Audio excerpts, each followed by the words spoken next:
Good morning once again, everyone. It's very, very nice to be together, but it's a little bittersweet because this is the last event of this really incredible week. Every year we say this, and every year we say it with conviction and with truth, I think. This was the best one of all.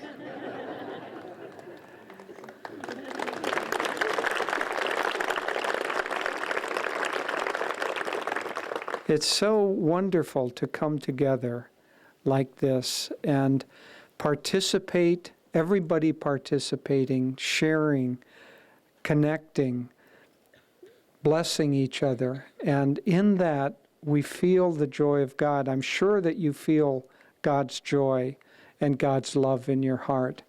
And it's our job now to keep that feeling strong and to share it with others as we go out. So I will read from this week's topic. Does Satan exist? Truth is one and eternal. Realize oneness with it in your deathless self within. The following commentary is based on the teachings of Paramahansa Yogananda. The Bible tells us in chapter 4 of the Gospel of St. Matthew, then, after baptism, was Jesus led up of the Spirit into the wilderness to be tempted of the devil. To most modern minds, this passage seems quaintly obsolete. Psychologists would say, have said in fact, that the temptation of Jesus, if it occurred at all, was purely psychological. They call it a projection of desires lurking in his own subconscious mind.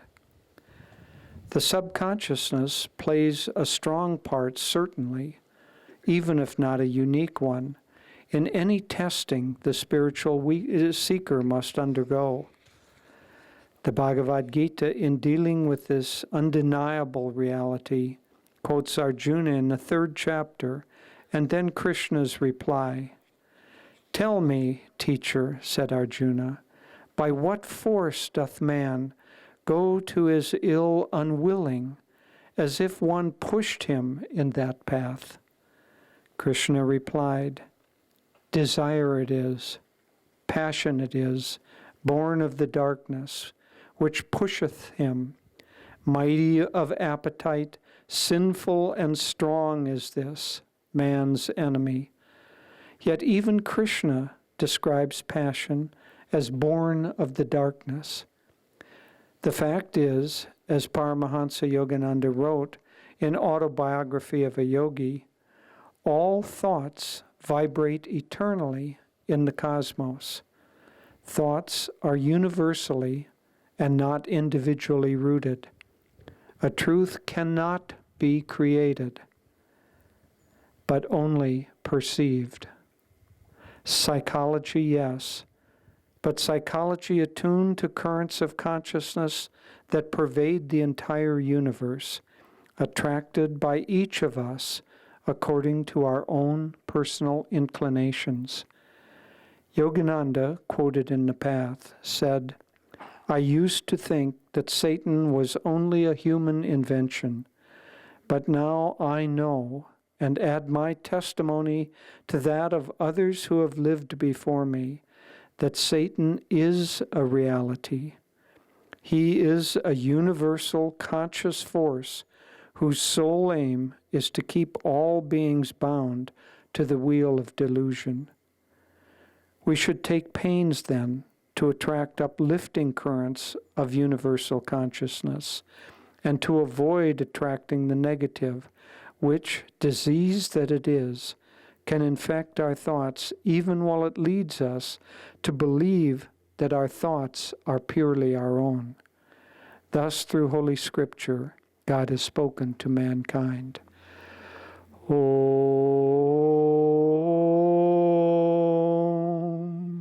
Om, Om.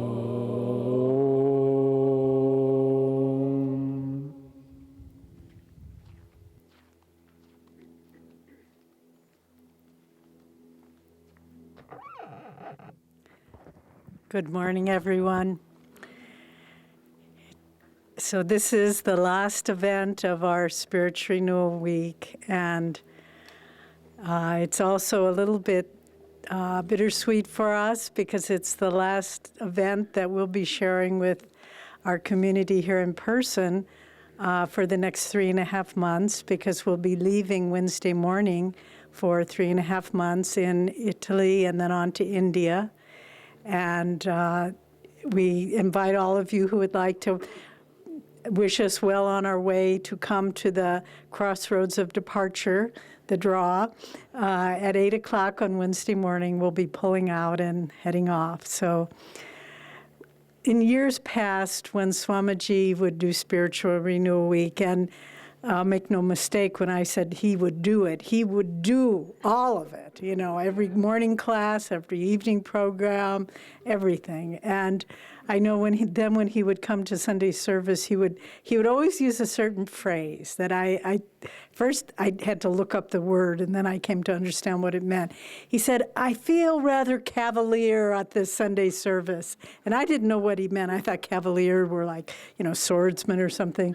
But what it means is relaxed, unbound by convention and so forth.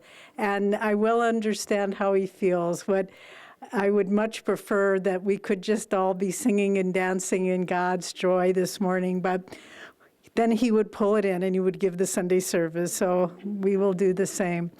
You know, when Jyotish said this was the best Spiritual Renewal Week ever, I was thinking about that earlier this morning. Why is it that they seem to be getting better and better?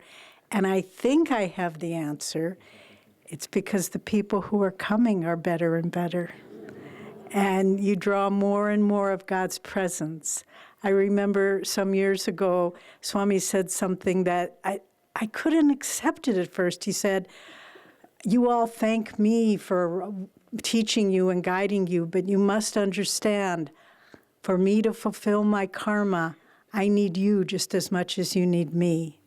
And so what if we gave Spiritual Renewal Week and no one came? It wouldn't be very inspiring. So the quality of all of you and those watching online, Deva Leela, who's in charge of our online classes and virtual community and live streaming, said there are several hundred people all over the world watching from India and Singapore and throughout America. So it's really all of you that draw the grace of Guru. And I'm not just saying that facetiously. I mean that very sincerely, because those of us who have been presenting can feel the difference it makes having people of your caliber here. So thank you. Thank you for your receptivity and your openness of heart, and your attunement that draws Master's grace. It's also very fun sitting up here on the stage because we see this mist pouring all over you. And I like to think of it as the Holy Ghost, just blessing you all forever. But Jyotish, and I hope this is true, Jyotish read the passage from Rays of the One Light. And when Swami wrote that book, he used the translation of the Bhagavad Gita by Sir Edwin Arnold. But then subsequently, when he was writing Essence of the Bhagavad Gita based on Master's commentaries, he doesn't know Sanskrit, so he couldn't translate it, but he tried to tune in to what the verse meant according to Master's interpretation of that verse. So I want to read to you because it's a more profound thought, just the two verses that Jyotish just read. This is how Swami channeled them. Let's use that word. So Arjuna says to Krishna, "O Krishna, by what is one impelled, even against his will, to do wrong, as if he were being forced to do so?" And Krishna replies, "It is desire, it is anger, both of which are impelled by Rajoguna." That's the difference. Edward Arnold probably didn't know what Rajaguna was, so he didn't mention it. By Rajaguna, know these to be man's greatest enemies. So what are the greatest enemies of our spirituality? Desire, which when frustrated produces anger, and they are born of Rajoguna. These are the three enemies. For those of you, I imagine most of you know, but some of you perhaps don't, the three gunas are the three qualities that underline everything in the manifest world. They are the tamasic quality, tamo, which represents the darkening, the deadening, the downward pulling quality, which permeates, has the potential to permeate everything: food, art, architecture, movies, speech, everything. And then there's the Rajoguna, Rajasic quality, and that's the activating. And you might think, well, I thought we wanted to have energy and be active, and what's so wrong with that? Well, it's activating in the sense of projecting us out into the world, it activates the delusion. So one might think it's the light beam that shines through the film that projects this whole drama and makes us think it's real. And then we think, oh, okay, well, I meditate, I do Kriya, I love my guru, but how can they tell me that that new car is not real? I mean, when I drive in it, it's fun. And that's the Rajoguna, and that's what keeps the game in play. That's why it's our greatest enemy. And then finally, Sattva-guna, the elevating. And that's when the energy, rather than going out and saying, isn't this fun, goes in and says, isn't this blissful? And that's the difference. And so the great enemy of moving outward and activating, engaging. And here we are on this point in time at Spiritual Renewal Week when it's over. And some of you will be leaving. Some of you will be going to New Zealand or faraway places like Roseville. And some of you won't be leaving at all. You'll be driving up to Kailash cluster. But we are leaving an energy field, whether we travel through time and space or not. We have shared something here. I had a friend who had to leave yesterday, was here all week, and her life is now, she's going back to a life where, very long time devotee, but a lot of problems that she knows she's going back to with her business, with her family, so forth. And she said, it's so hard to leave, but I will take this with me, and I know it will give me the strength. So the question is, how do we not get drawn out from this experience that we've had? Because it is a conscious, it isn't just like, well, there's some, aspects that aren't so good. There is a conscious pull, force, that draws us out and pulls us away from what we know better. And that's why the question, it would be so wonderful, maybe we'll do this sometime, to take the Bhagavad Gita and just look at the questions that Arjuna asks Krishna, because Swamiji describes Arjuna as devotee everyman. And so every question Arjuna asks Krishna is some question that we come to at some point in our life. Why do we do things that that bring us suffering? And if you ask the question, does Satan exist? I think it's maybe a little more helpful to ask the question, does suffering exist? Does human pain exist? That we know. And then trace it back to its root. Where does that come from? It comes from that conscious force which works through engaging us in this world. And there we are. And we suffer till we start asking the questions. Why do we do things that bring us suffering? Our son asked us that recently. It was amazing. And we said, good to ask that question. And so we need to ask the question now, how do we not leave what we have experienced for this week, for those who have been with us all week, for those of you who have just come today? How do we keep this state? How do we not go out, as Christ said, and he who comes into my kingdom will go out no more. Even though you get in the car and drive to the airport, you don't have to leave. And there are 3 things that I'd like to touch on that I hope will be helpful for you. And the first is, remember and make this state of consciousness that you have experienced dynamic to your awareness. Before you leave today, before we leave this Sunday service, and we're going to do a little exercise together, make it dynamic. What did it feel like? If you recall, Swami tells the story when he was a young monk in Master's Ashram at Mount Washington, and he would, every day before lunch, he would get a tray. He'd go in the lunch line, get his lunch on a tray, put it aside, and then go meditate for a half hour, and then come back and eat. Well, one day he was going through this process. He went to meditate, but something else happened. He went into a very deep state.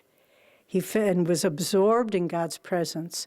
But then in the back of the mind, the little activating force kept saying, oh, my lunch, it's getting cold. It'll dry up.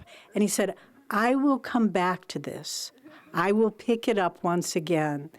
And he left, and he said it took him a long time. He didn't say how long, but I got the feeling a long time to pick up that state again. So let's try something right now. Let's close our eyes, sit upright, concentrate at the point between the eyebrows, and first do a little soul inventory. Relax your body, breathe easily and naturally. Think of points throughout this week, if you were here, or just think of your guru, points that especially touched you, something a speaker said, a chant, a song, an exchange with a guru bhai, a smile of a stranger. Think of something that deeply inspired you. Many things. And then go beyond. We'll take a moment and do that.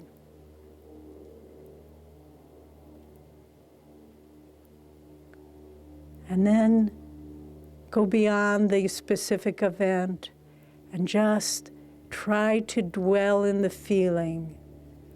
Feel it in your heart. The calmness, peace, joy, love. And bring it to the spiritual eye. And just let's sit with this for a moment or two. Remember. Remember.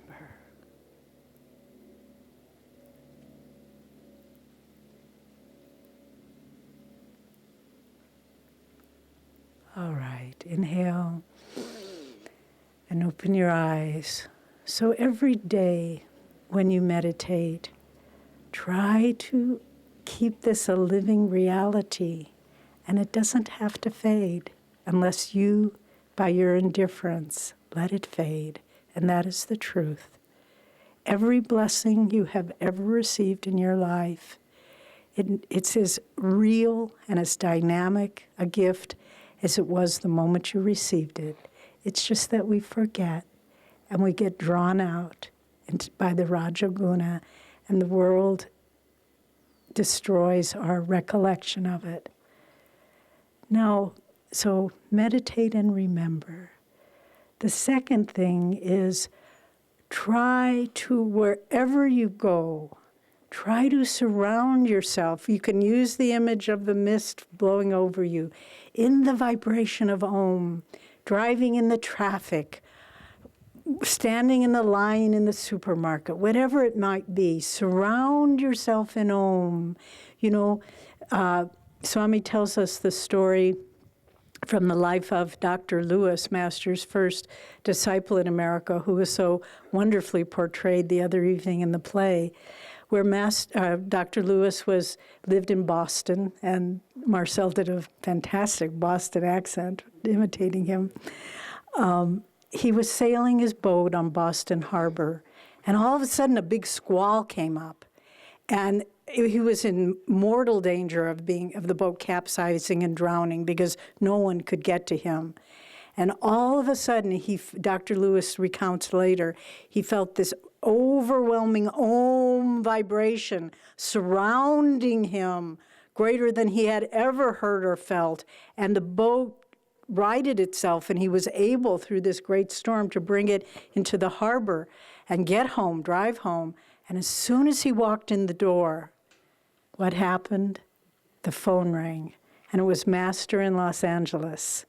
Dr. Lewis was in Boston, and Master said, "You came close to getting wet, Doctor."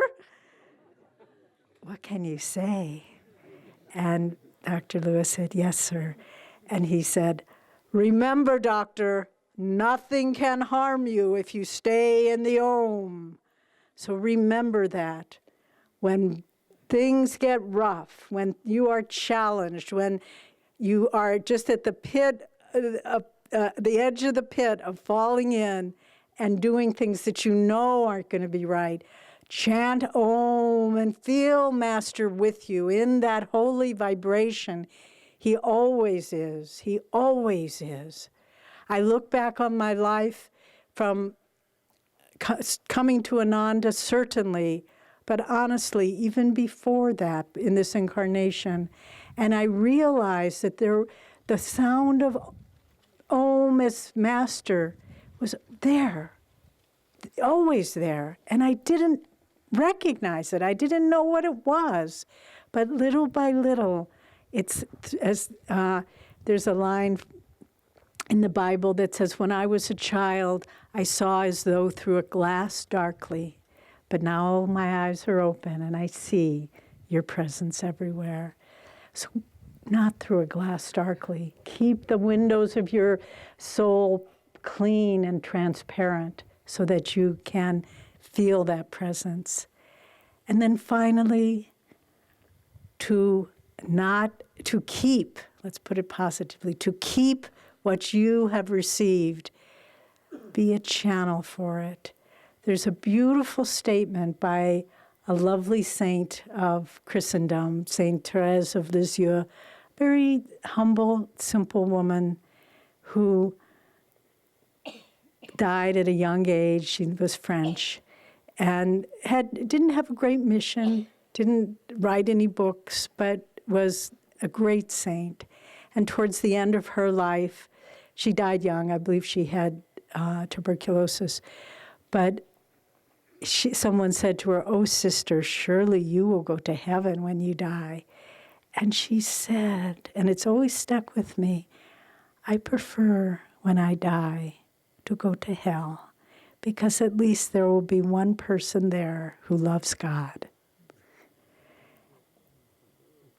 So when you return, when we move on to the next point of time and space, remember, wherever we are, we can be in hell itself. And if you say, "I want to be the one person in this blocked traffic, in this line of agitated, frustrated shoppers, in my office where everyone's competitive and trying to outdo the other, I want to be the one person who loves God." And Master has said, the channel is blessed by what flows through it. So if that flows through you, always chanting Om, remembering moments of inspiration throughout your life, we never have to leave. And as Master said, as Swamiji said at the end of in the film Finding Happiness, when the reporter asks him, "How can I feel connected?" he said, "Stay in touch." Last year when we were leaving on our long journey last fall, we said that to all of our dear Guru Bhais. Let's stay in touch inwardly. And I say it to you too. let's stay in touch, not on a personal level, not like we're sending emails and texts. I don't mean that. But let's stay in touch with Spirit. Let's stay in touch with our Guru. Let's vow from this day onward, never will my eyes drop below the horizon of thy presence, as Master said. And I'd like to conclude by reading from Whispers from Eternity. And may this be our goal and our reality from now on.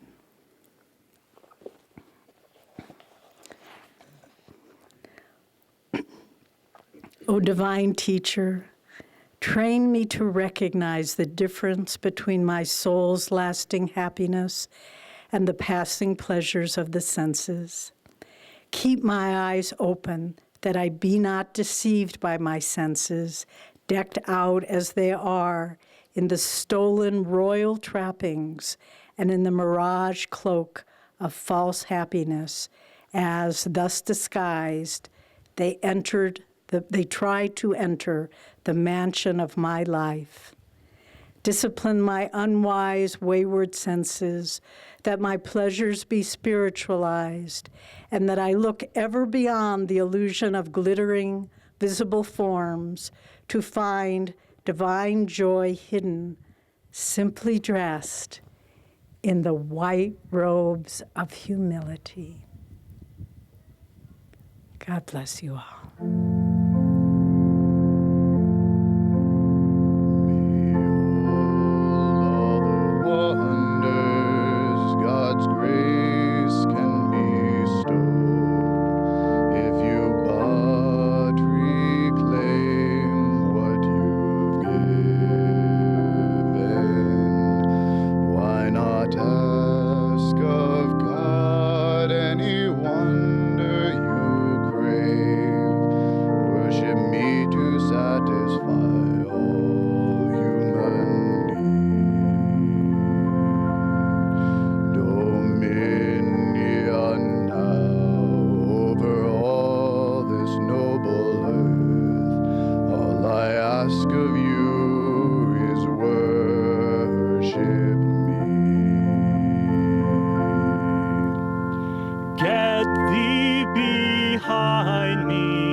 Jesus brought to men's hearts